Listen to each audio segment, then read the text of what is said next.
Hey guys, it's Tim coming at you with a Spider-Man related video for this week. With Spider-Man Into the Spider-Verse bringing one of the most popular alternate versions of Spider-Man to the big screen, a question we must ask is, who's next? And one version of Spider-Man that has stood out throughout the years is Miguel O'Hara, the Spider-Man of the year 2099. But how do you work him into the series? Well, first let's look at Miguel's origins. In the year 2099, corporations essentially have full control over society, and none stand higher than Alchemax.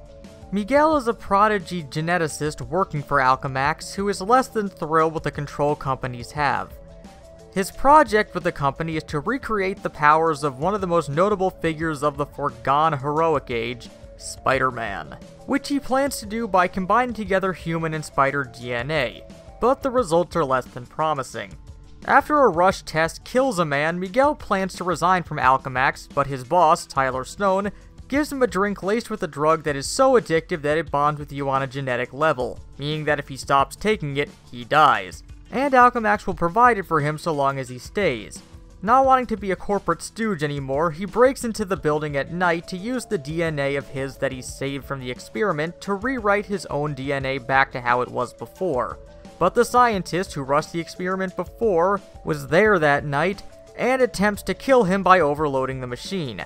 But instead, it successfully combines Miguel's DNA with that of the spider and transforms him into Spider-Man 2099. There's a lot to work with this film, especially with several recent events allowing increases in growth and control for companies. But connecting it back to Miles, there are several similarities between them outside of being biracial Spider-Men. Both were, though indirectly in Miguel's case, inspired by the Peter Parker Spider-Man to take up the Spider-Man mantle themselves, but they're both aesthetically different enough from Peter and have different enough power sets that they stand out more over other alternate Spider-Men. And that seems to be the best way to go with this Into the Spider-Verse series should they move forward with it, spotlighting various non-Peter Parker spider beings that bring their own style to the mantle.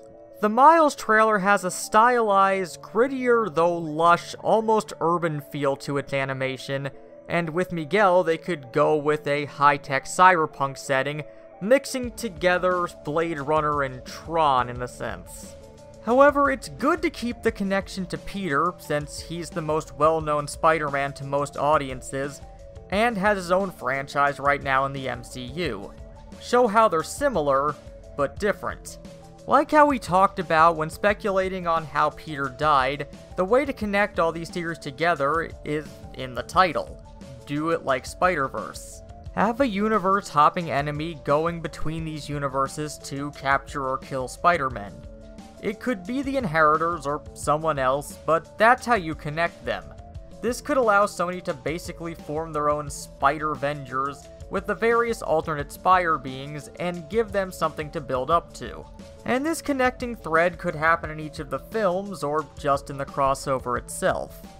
For the Spider-Man 2099 film, because the setting is so different, it'd probably be best to focus on how the world operates and what kind of Spider-Man he is in this world, rather than building the connection right away.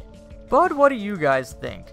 What should they focus on in a Spider-Man 2099 movie, and how should they connect the various Spider-Men?